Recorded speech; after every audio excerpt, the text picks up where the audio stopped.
പറഞ്ഞത് പിണറായി വിജയനോട് തന്നെയാണ്. അത് ഇതൊക്കെ നേരത്തെ പറയണമായിരുന്നു.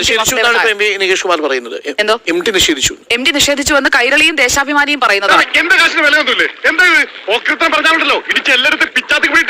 എം ടി വാസുദേവൻ നായർ നടത്തിയ പ്രസംഗത്തെ കുറിച്ചാണ് നമ്മൾ ചർച്ച ചെയ്യുന്നത്. എം ടി വാസുദേവൻ നായരുടെ തന്നെ മറുപടി ഒരു സൗണ്ട് ബൈറ്റായി വരട്ടെ. എം ടി പറഞ്ഞു എന്ന് പറഞ്ഞുള്ള ഒരു കോട്ടല്ലല്ലോ അവിടെ വേണ്ടത്. അപ്പോൾ കൈരളിയും ദേശാഭിമാനിയും ഒന്ന് ഉദ്ധരിക്കാൻ ഞാൻ എന്തായാലും ഈ ഘട്ടത്തിൽ തയ്യാറാകുന്നില്ല. എന്റെ മുന്നിൽ എം ടി വാസുദേവൻ നായരുടെ പ്രസംഗത്തിന്റെ ട്രാൻസ്ക്രിപ്റ്റ് ഉണ്ട്. അതിനെ ഫോളോ ചെയ്തുകൊണ്ടാണ് ഞാൻ സംസാരിക്കുന്നത്. സൗണ്ട് ബൈറ്റ് വരികയാണെങ്കിൽ നേരത്തെ ശ്രീ എം വി നികേഷ് കുമാർ സൂചിപ്പിച്ചതുപോലെ നമുക്ക് അതേക്കുറിച്ച് അടുത്ത ഘട്ടത്തിൽ അല്ലെങ്കിൽ അടുത്ത ദിവസം ചർച്ചയാകാം. ഇതാണ് ഞാൻ ഈ കേസ് അങ്ങ് തള്ളുവാണേ. ഇവിടെ എം ടി വാസുദേവൻ നായർ പറഞ്ഞിരിക്കുന്നത് ജനപക്ഷത്തു നിന്നാണ് എന്നുള്ളതാണ് എന്റെ ആദ്യത്തെ അഭിപ്രായം. കാരണം ജനപക്ഷത്തു നിന്ന് വിലയിരുത്തുമ്പോൾ ആ പറഞ്ഞത് പിണറായി വിജയനെയാണ് എന്ന് മനസ്സിലാക്കാനായി ഒരുപാട് ബുദ്ധിയുടെയോ ഒരുപാട് പരിചയ സമ്പത്തിന്റെയോ ഒന്നും ആവശ്യമില്ല എന്നതാണ് എന്റെ പൂർണ്ണമായ ബോധ്യം. മനസ്സിലാക്കി കളഞ്ഞല്ലോ. അധികാരം എന്നത് ആധിപത്യവും സർവാധിപത്യവുമായി മാറുന്നതിന്റെ കാഴ്ചകളാണ് നവകേരള സദസ്സിലുടനീളമുള്ള രക്ഷാപ്രവർത്തനം എന്ന് വിശേഷിപ്പിക്കുന്നത് മുതൽ നമ്മൾ നേരിട്ട് കണ്ടത്. ഭഗീരഥൻ പിള്ള കളിച്ച ഒരു വൃത്തികെട്ട പൊറാട്ട നാടകമാണെന്ന് മനസ്സിലാക്കാൻ പോലീസിന്റെ ഇന്റർഗ്യൂഷനോ വക്കീലിന്റെ സ്പെക്യുലേഷനോ വേണ്ട. 4ാം ക്ലാസും ഗുസ്തിയും അല്പ കോമൺ സെൻസും മാത്രം മതി.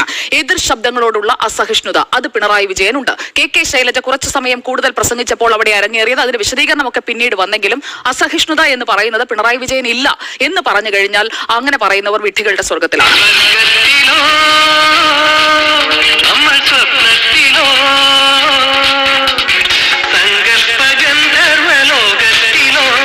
പിന്നെ അമിത്ഷായെയോ നരേന്ദ്രമോദിയോ നന്നാക്കാൻ കഴിയില്ല എന്ന് ശ്രീ ഉണ്ണി ബാലകൃഷ്ണൻ ഇവിടെ പറഞ്ഞു. പിണറായി വിജയനെയും നന്നാക്കാൻ കഴിയില്ല. അത് ആർക്കാണ് അറിയാത്തത്?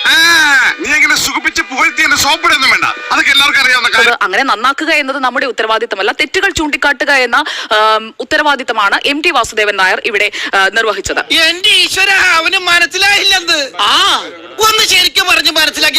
അദ്ദേഹം പറഞ്ഞ പ്രധാനപ്പെട്ട ഒരു പോയിന്റ്, അധികാരം എന്നാൽ ജനസേവനത്തിന് കിട്ടുന്ന മെച്ചപ്പെട്ട ഒരു അവസരം എന്ന സിദ്ധാന്തത്തെ പണ്ടെന്നോ നമ്മൾ കുഴിവെട്ടിമൂടി.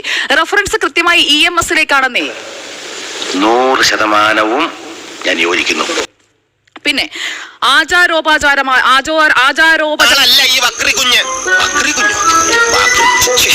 തീയിൽ കൊരുത്തൊരു കുതിര, കൊടുങ്കാറ്റിൽ പറക്കും കഴുകൻ, മണ്ണിൽ മുളച്ചൊരു സൂര്യൻ.